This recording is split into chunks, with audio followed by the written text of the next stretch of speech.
இந்த சாமி ஆடுறது அப்படிங்கிறது உண்மையா பொய்யா அப்படின்னு நம்மளுடைய நண்பர்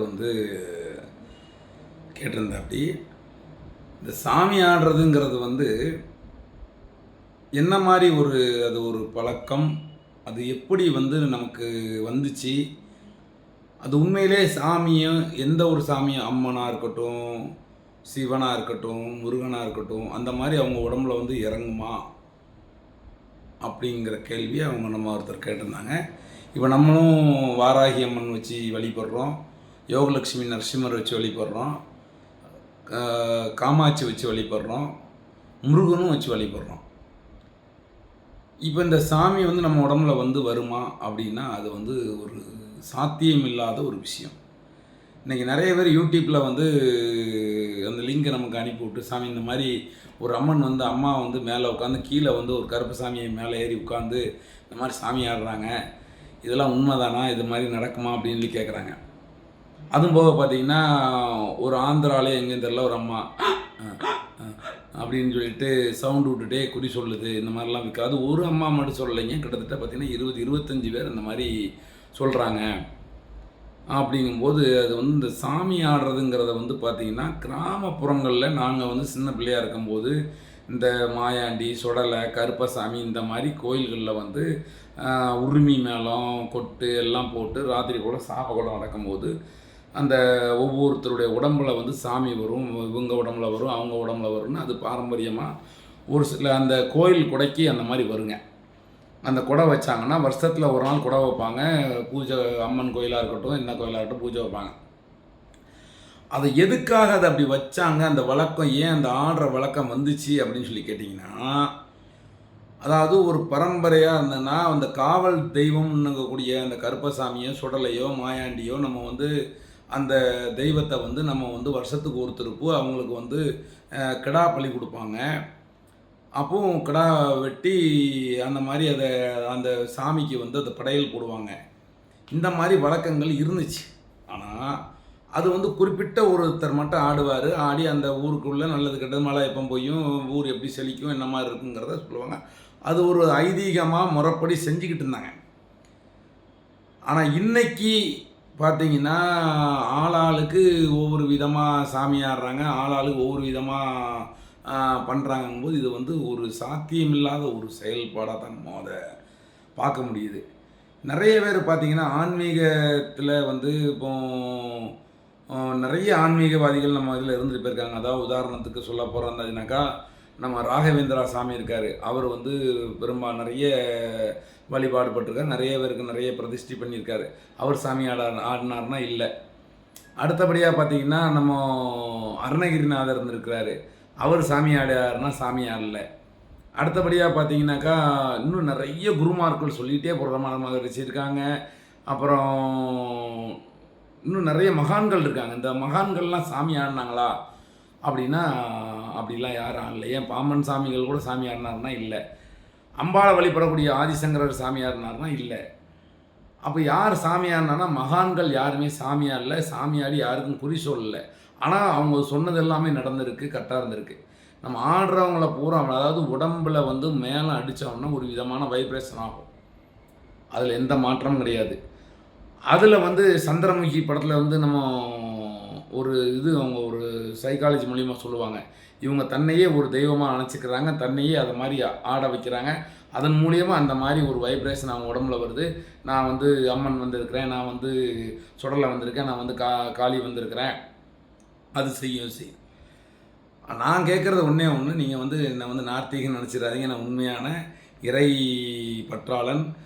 அனுதினமும் எல்லா தெய்வங்களையும் சைவம், வைணவம், கௌமாரம் பார்க்காம எல்லா தெய்வங்களையும் நான் மனசார வணங்கக்கூடியவன். ஆனால் எல்லா சாமியும் ஆடுது, எல்லாமே செய்யுது. ஏன் இந்த சாமிகள் எல்லாம் உலகத்துக்கு ஒரு அழிவு வரும்போது இந்த சாமிகள் ஆடி இந்த மாதிரி நான் இந்த மாதிரி அழிவை தர்றேன், அதை நான் தடுத்து நிறுத்துகிறேன் அப்படின்னு சொல்ல மாட்டேங்குது? பஞ்சங்கள் வரும்போது எத்தனை பஞ்சங்கள் வந்திருக்கு, எவ்வளோ கொரோனா காலத்தில் எவ்வளோ பிரச்சனை, எத்தனை உயிரிழந்திருக்காங்க. அதாவது இதெல்லாம் என்ன சொல்கிறேன்னா அது சாத்தியமில்லாத ஒன்று. இறைவன் இருக்கிறான், அவன் கண்டிப்பாக எல்லா மக்களுக்கும் அவன் காப்பாற்றுவான். தர்ம கர்மம், ஒருவன் முன் செய்த வினையும் பின் செய்த வினையும் அவனுடைய வாழ்க்கையில் கண்டிப்பாக ஆக்சிடென்ட்னால் நடந்தே ஆகும். எத்தனை சாமியாடி வீட்டில் ஆக்சிடென்ட் ஆகிருக்கு, எத்தனை சாமியாடிகள் வீட்டில் வந்து சாமியாடி முடித்து மறுநாள் வந்து ஹார்ட் அட்டாக் வந்து செத்தவங்க எத்தனை பேர் இருக்காங்க. அவங்களுடைய சாவியை அவங்களால சொல்ல முடியாது. அவங்க குடும்பத்தில் என்ன நடக்குன்னு சொல்ல முடியாது. எத்தனை மத போதகர்கள் எத்தனை பேர் தலையில் வந்து மூளை கோளாறாய் ஆப்ரேஷன் பண்ணியிருக்காங்க, ஹார்ட் பிரச்சனையில் ஆப்ரேஷன் பண்ணியிருக்காங்க, எத்தனை பேர் வயிற்று கோளாறில் வந்து ஆப்ரேஷன் பண்ணியிருக்காங்க, எத்தனை மத போதகனுடைய மனைவிகள், எத்தனை சாமியாருடைய மனைவிகள், எத்தனை ஆன்மீகவாதியினுடைய மனைவிகள், எத்தனை ஆன்மீகவாதியோட குழந்தைகள் ஆக்சிடெண்ட் ஆகிருக்கு, எத்தனை ஆன்மீகவாதிகளினுடைய குடும்பத்தில் பெரிய பெரிய பிரச்சனைகள் வந்திருக்கு, எத்தனை ஆன்மீகவாதியோட பிள்ளைங்க யார் யார் கூடலாம் கல்யாணம் முடிச்சு போயிருக்காங்க. அதாவது இதெல்லாம் வந்து நம்ம ஆய்வு பண்ணோம்னு வச்சுக்கோங்களேன், நம்ம வந்து மிகப்பெரிய பிரச்சனைக்கு ஆளாகும். ஏன் சொல்கிறேன்னா, மக்கள் விழிப்புணர்வாக இருங்க.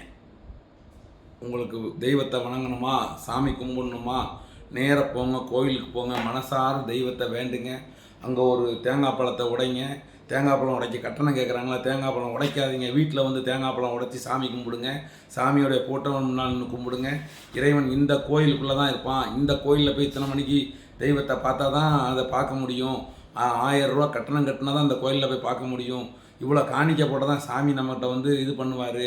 அன்றைக்கி ஒருத்தன் பார்த்தாச்சுன்னா 10,000 ரூபா கட்டு, 5,000 ரூபா கட்டுலாம் கொண்டு கோயிலில் கொண்டு போடுறான். எத்தனை பேர் வாய்க்கும் வயிற்றுக்கும் இல்லாமல் பக்கத்து வீட்டுக்காரன் 10 பைசா வட்டிக்கு வாங்கி கட்டிகிட்டு இருக்காங்கடா. அந்த மாதிரி ஆளுக்கு ஒரு 500 1000 கையில் கொடுத்து சந்தோஷமாக இருந்தால் அவன் மனசார இந்த மாதிரி செய்யுங்க. எத்தனை பிள்ளைங்க ஏழை பிள்ளைங்கள் கல்யாணம் முடியாமல், காட்சி முடியாமல் கஷ்டப்படுது. உணவு ஒருவேளை உணவு இல்லாமல் கஷ்டப்படுது. கோயிலில் கொண்டு 10,000 20,000 சாமி ஒன்றை கேட்டார். எனக்கு நான் இப்போ பஞ்சாயத்தில் இருக்கணும்டா, கஷ்டத்தில் இருக்கேன், பட்டு வாங்கி கட்டணும், நீ காசு கொடுத்தா தான் வாங்கி கட்டணும். கிடையவே கிடையாது.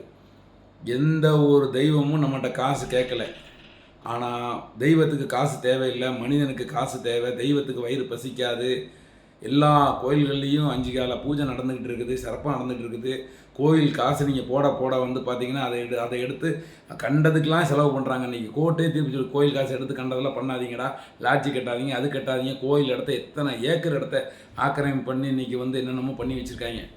அதனால் மனிதர்களை உங்களை வந்து நான் வேண்டி விரும்பி கேட்டுக்கிறேன். சாமி ஆடுறதோ, சாமி கும்பிட்றதோ, சாமி பேரை சொல்லி சம்பாதிக்கிறதோ இதெல்லாம் கர்மத்தில். அதாவது எவன் ஒருத்தன் வந்து பொய்யாக சாமியார் வேஷம் போட்டு மக்களை ஏமாற்றணும்னு நினைக்கிறானோ அது மிகப்பெரிய கர்மம். அந்த கர்மம் உங்களை சும்மா விடாது, உங்களுடைய வம்சாவளிக்கும் தொடர்ந்து வரும். அது ஒருத்தரோட நிற்காது. அதை நல்லா புரிஞ்சுக்கிடுங்க.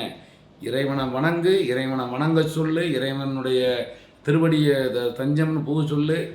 நீ உனக்கு ஆன்மீகவாதியா, நீ இங்கே இருக்காத, நீ இமயமலைக்கு போயிரு. சாமியாரியா, இமயமலைக்கு போயிரு. வாக்கு சொல்கிறியா, ஞானத்தை தெரியா, நீ வந்து அங்கே போயிரு. இங்கே வந்து கோடிக்கணக்கில் சொத்தை வாங்கி குவிச்சு மக்களை வர வச்சு அவங்ககிட்ட 50,000 1 லட்சம் பணம் வாங்கி நீ என்ன பெரிய கடவுளா? அதெல்லாம் முடியாது. இறைவனை தவிர என்ன நடக்கும், அடுத்த நிமிஷம் என்ன நடக்கும், எப்போ பூகம்பம் வரும், எப்போ மழை வரும், எப்போ வெள்ளம் வரும், எப்போ மண் சரிவு வரும், எத்தனை உள்ள கோடி குனியாக சாவான், எத்தனை செத்தார், எத்தனை சாமியார் அப்படிங்கிறது நமக்கு தெரியாது. அதனால் தயவு செய்து இந்த வீணான பொழப்பு வேண்டாம். நல்ல தொழில் பண்ணுங்கள், முன்னேறுங்க வாழ்க்கையில். 4 பேருக்கு நல்லது சொல்லுங்கள். உனக்கு ஆன்மீகத்தில் பட்டிருக்க 4 பேருக்கு தேவாரம் சொல்லிக் கொடு, திருவாசகம் சொல்லிக் கொடு, ஆன்மீக விஷயங்கள் நிறைய சொல்லிக் கொடுங்க. இன்றைக்கி நிறைய தொண்டு நிறுவனங்கள் நடக்குது. நிறைய தெய்வ வழிபாடுகளை நிறைய பேர் கற்பிச்சு கொடுக்காங்க. நிறைய பேர் இசை மூலியமாக பக்தி வளர்த்துக்கிட்டு இருக்காங்க. ஹரே ராம் ஹரே கிருஷ்ணா இஸ்கான்கிற ஒரு நிறுவனம் ஏகப்பட்ட பக்தி மார்க்கமாக நிறைய இதிலிருந்து நன்னெறியை வகுத்துக்கிட்டு இருக்காங்க. நிறைய ஆன்மீக தொண்டு பண்ணிகிட்டு இருக்கோம், நிறைய இருக்காங்க. அதுக்கு அதை மாதிரி செய்யுங்க. உண்மையிலே உங்கள் குடும்பம் வளரும், உங்களுடைய குடும்பம் நல்லா இருக்கும், உங்களுக்கு நல்ல சாவு கிடைக்கும் முதல்ல. ஆனால் தெய்வத்தின் பேரை சொல்லி ஏமாத்துறதோ, தெய்வத்தின் பேரை சொல்லி சம்பாதிக்கிறதோ நம்மளை நிம்மதியாக இருக்கக்கூடாதுங்கிறத இந்த தினத்தில் நல்லா சொல்லிக்கிறேன். யோகலட்சுமி நரசிம்மனுடைய அருளாசீலத்திலேருந்து நான் பேசுகிறேன். தெய்வத்தின் பேரை சொல்லி ஏமாத்தாதீங்க. அதேமாதிரி கோயில்களில் சிறப்பு தரிசனம் 5000 10,000 சொல்லி போகாதீங்க. முதல்ல நான் அவங்க கோயில் நிர்வாகிகளை நான் எந்த தப்பு சொல்ல மாட்டேன், அரசாங்கத்தை எந்த தப்பு சொல்ல மாட்டேன். அவங்களுக்கு பணம் தேவை. ஆனால் நீங்கள் வந்து தெய்வத்தை கும்பிடணும்னா இன்றைக்கி திருச்செந்தூர் முருகனை இத்தனை மணிக்கு தான் கும்பிடணும், இங்கே போனால் தான் யோகம். திருச்செந்தூர் முருகனை மன நிறைவோடு இவங்க வீட்டில் உட்காந்து காலையில் குளிச்சுட்டு வெள்ளிக்கிழமை அவரை நீங்கள் மனமாற நினச்சி கும்பிட்டிங்கன்னா முருகன் உங்களை தேடி வருவார். தேடி வரக்கூடியது தான் தெய்வம். அதை முதல்ல புரிஞ்சுக்கங்க. தேடி போய் அவரை போய் இந்த இடத்துல பார்க்கணுங்கிறது தெய்வம் கிடையவே கிடையாது. நம்மளை மனம் முருக காதலாகி கசிந்து கண்ணீர் மல்கி ஓதுவார் தம்மை நன்னெறி கொய்ப்பது வேதம் நான்கும் மெய்ப்பொருளாவது நாதன் நாமம் நமச்சிவாயவே அப்படின்னு நம்ம எங்கன்னு காதலாகி மனசுக்குள்ளே இருக்கக்கூடிய அந்த பக்தி மயமாக காதலாகி கசிந்து கண்ணீர் மல்கி ஓதுவார் தம்மை நன்னெறி கொய்ப்பது வேதம் நான்கில் மெய்ப்பொருளாவது நாமம் நமச்சிவாயவே என்று ஒருத்தன் சொல்கிறான். கண்டிப்பாக அவனிடத்துல அந்த தெய்வம் வரும். அதனால் போலியான சாமியார்கள்ட்டையோ போலியான ஜோதிடர்கள்ட்டையோ போலியான மாந்திரவாதிகள்கிட்டையோ அவங்களால ஒரு ஆணியும் பிடுங்க முடியாது. அவங்களாலே அவங்களுடைய வேதியை குணப்படுத்த முடியாது. எப்படி உங்கள் வேதியை குணப்படுத்துவாங்க? அதனால் ஏன் இவ்வளோ ஆக்ரோஷமாக பேசுகிறேன்னா, நிறைய பேர் எங்ககிட்ட வந்து சொல்லக்கூடியது, நான் அங்கே போனேன் 50,000 கொடுத்தேன், அங்கே போனேன் 1 லட்சம் கொடுத்தேன், இங்கே போனேன் 2 லட்சம் கொடுத்தேன்னு சொல்லும்போது நமக்கு வந்து ஏன்னா அவங்களால என்ன பண்ண முடியும்? நீ 1 லட்சம் கொடுத்து நான் அவருக்கு இந்த வேதிக்கு நான் அவர்கிட்ட போய் நான் வந்து பார்த்துட்டு வந்தேன்னு சொன்னவன் வந்து தான் போன மாதம் இருதய ஆப்ரேஷன் பண்ணிட்டு வந்து வீட்டில் படுத்து கிடக்கான். இப்போ அப்போ அவன் உடம்புலே அவனுடைய உடம்பை பாதுகாக்கணும்னா உனக்கு எப்படி 1 லட்சத்தை வாங்கி நான் உடம்பு குணப்படுத்துவான்? கொஞ்சமாக அறிவி வேண்டாமா? அதனால் மக்களை சிந்திப்பீர், செயல்படுவீர். ஆன்மீகங்கிறது நல்ல நெறிகளை மனுஷனுக்கு புகட்டுறதும் நல்ல விஷயங்களை சொல்லி கொடுக்குறதும் ஈவு இறக்கத்தோடு வாழ்கிறதுக்குன்னு தான் சொல்லியிருக்கிறாங்களே ஒழிய, நீ கிடா வெட்டினாச்சுன்னா உனக்கு அப்படி கிடைக்கும், நீ இந்த சாமிகிட்ட 1 லட்சம் கொடுத்து அப்படி கிடைக்கும், இந்த நேரத்தில் இந்த கோயிலில் எத்தனாயிரம் கொடுத்து கட்டி நீ சாமியை பார்த்தா உனக்கு அது கிடைக்குங்கிறது 100க்கு 100 தப்பு. வேண்டுதலால் மட்டும்தான் நம்ம தெய்வத்தை அடைய முடியுமே ஒழிய எந்த காசு பணத்தை கொடுத்து அடைய முடியாது. நன்றி, வணக்கம்.